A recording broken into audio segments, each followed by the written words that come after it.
주님께서 여러분과 함께 루카가 전한 거룩한 복음입니다.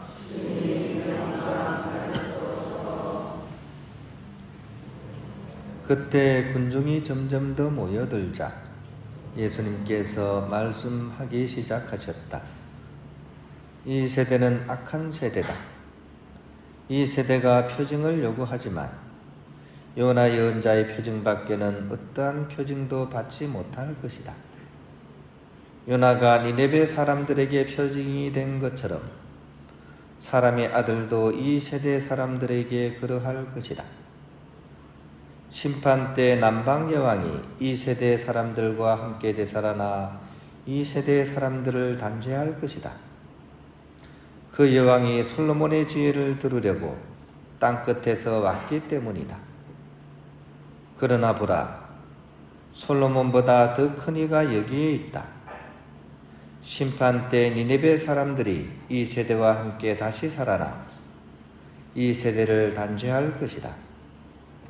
그들이 요나의 설교를 듣고 회개하였기 때문이다. 그러나 보라, 요나보다 더 큰 이가 여기에 있다. 주님의 말씀입니다. 평화를 빕니다. 오늘 비가 오니까 그죠? 좀 촉촉하니 그죠? 좋다 그죠?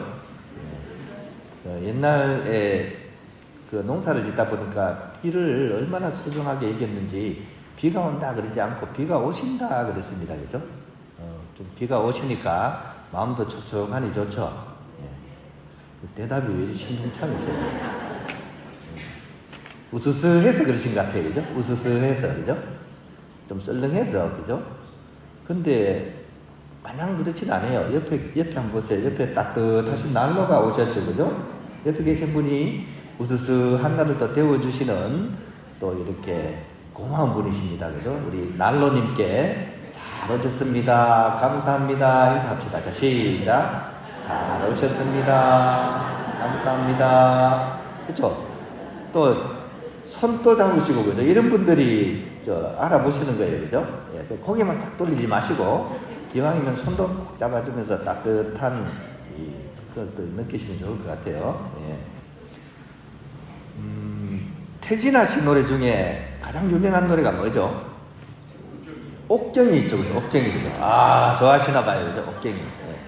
최근에 또 가장 유명한 노래가 뭡니까? 태진아 씨 그러면 사랑은 아무나 하나 어느 누가 쉽다고 했나. 이 노래를 오늘 독수와 복음에 갖다 대면 어떻게 바꿀 수 있을까요? 여러 가지 될 수 있겠죠 그죠? 용서, 구원, 회개 여기다 넣으면 되겠네요 그죠? 구원은 아무나 받나 어느 누가 쉽다고 했나. 노래는 좀 못하지만 노래 가사는 귀에 쏙 와닿죠 그죠? 구원, 용서, 회개는 사실 쉬운 건 아닙니다 그죠? 하지만 참으로 회개하는 사람이라면 그가 어떤 처지에 있는 누구이건 간에 용서를 받을 수 있다는 것이 오늘 독서의 그리고 복음의 그런 메시지라고 하겠습니다.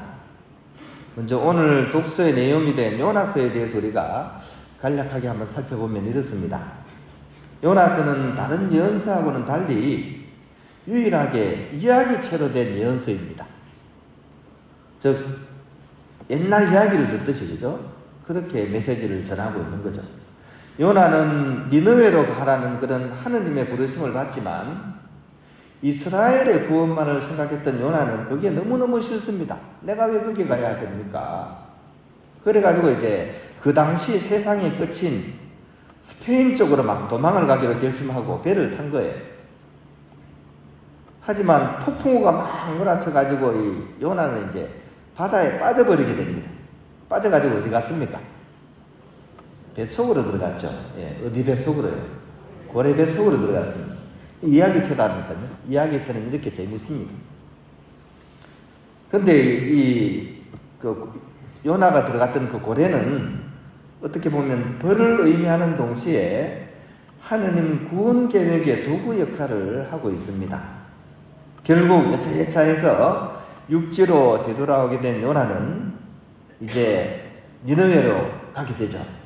가서 마지못해서 이제 하느님의 메시지를 선포하게 됩니다. 근데 요나가 선포한 하느님의 그런 말씀은 사실 그렇게 거창한 게 아니에요. 딸랑 한마디입니다. 40일이 지나면 니느웨는 잿더미 된다. 딱 이 한마디입니다. 아무튼 오늘 독서에서 요나는 이제 사흘 정도 이렇게 돌아다니면서 딸랑 이 한마디를 그냥 전합니다. 같이 해볼까요? 자, 시작. 40일이 지나면 니느웨는 잿더미. 딱 이것만 전합니다. 근데 정말 놀랍게도 니느웨 사람들은 이 요나의 이 딸랑거리는 이 한마디를 듣고는 하느님을 믿고 전 국민적으로 단식을 선포했다라고 이렇게 전해져 옵니다. 그것도 굵은 베옷을 입고 단식을 한 거고, 그죠? 사람들만 한 게 아니라 동물들까지 다 동원해가지고 이 회개를 선포하는 거죠. 이게 사실 엄청난 거죠. 베옷을 입었다고, 베옷을 입었다. 이거는 이제 하느님 앞에서 자신들이 회개했다, 회심했다는 것을 드러내 보여주는 그런 표징입니다. 한번 풍경을 한번 생각해 보세요. 사람만이 아니라 소나 개나 닭이나 다 이 베옷을 입혀가지고 자신들이 회개했다는 것을 드러내니까, 그죠?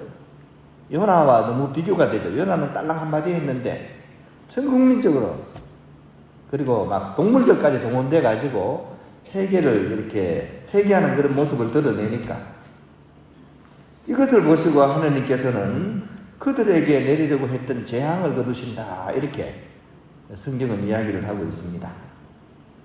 이처럼 회심과 구원은 요나서 전체에 나타나는 주제이고, 그리고 이 구원은 보편성을 내포하고 있는 거죠.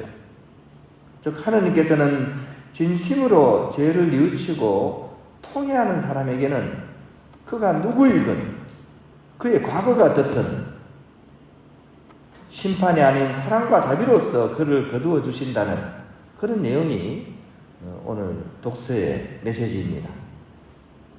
그러므로 우리는 스스로의 그런 삶의 자세를 되돌아보면서 어떠한 것이건 하느님 앞에 나아가서 솔직하게 용서를 구할 수 있는 그런 자세를 우리가 가질 수 있어야 할 것입니다. 지난 이 사순 특강 때, 그죠? 제가 강조했죠, 그죠? 성인일수록 이걸 더 잘한다고요. 그래서 제가 노래까지 불러드렸죠. 무슨 노래 불러줬습니까? 12시에 만나요 브라보콘. 왜 12시를 얘기했죠? 12시는 나와 해와 거리가 가장 가까운 정오잖아요, 그죠? 해가 머리 꼭대기에 있습니다. 그러면 뭐가 짙어진다고요? 내 그림자가 짙어진다. 그래서 성인일수록 자기 죄가 새까맣게 보이는 거예요. 그래가지고 제가 잘못했습니다, 이렇게 고백을 합니다. 심지어 예로니모 성인은 뭘 가지고 가슴을 칩니까? 돌멩이 가지고 자기 가슴을 막 칩니다. 반대로 죄인일수록 뭐라 그럽니까? 때가 많이 끼인 사람일수록 뭐라 그럽니까? 내가 무슨 죄를 지었는데 그래. 내가 무슨 죄를 지었는데. 이 사순시기는 바로 이런 측면에서 자기 자신을 깊이 바라볼 수 있는 그런 시기가 돼야 됩니다. 그리고 사실 우리 주위의 가장 큰 문제가 바로 이 문제입니다. 그죠? 관계의 단절. 관계의 단절. 우리 시대의 가장 큰 문제입니다. 하느님과 우리의 관계가 단절이 되어 있습니다. 신앙인이면서도 하나님이 없는 듯이 살아가고 있습니다. 이게 우리의 가장 큰 문제예요. 또 뭡니까? 너와 나 사이의 관계도 단절이 되었습니다. 사실 우리라는 말을 가장 많이 쓰는 우리입니다. 그죠? 우리나라, 그죠? 우리 가족. 우리라는 말을 가장 많이 쓰는 우리인데, 안타깝게도 말만 우리라는 단어를 써요.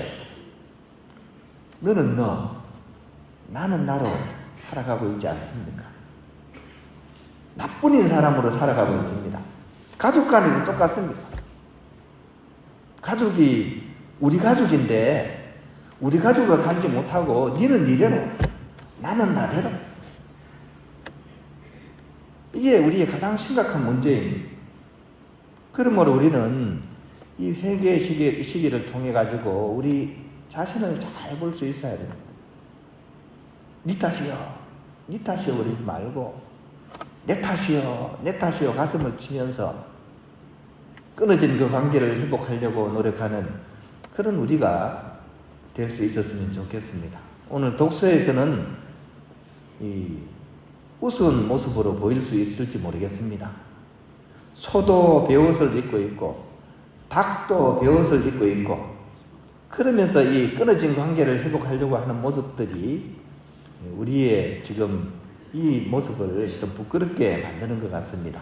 오늘 독서와 복음을 다시 한번 성찰하면서 끊어진 하느님과 우리의 관계, 끊어진 너와 나의 관계를 다시 맺으려는 그런 회개의 마음을 가질 수 있는 그런 우리가 되어야 하겠습니다.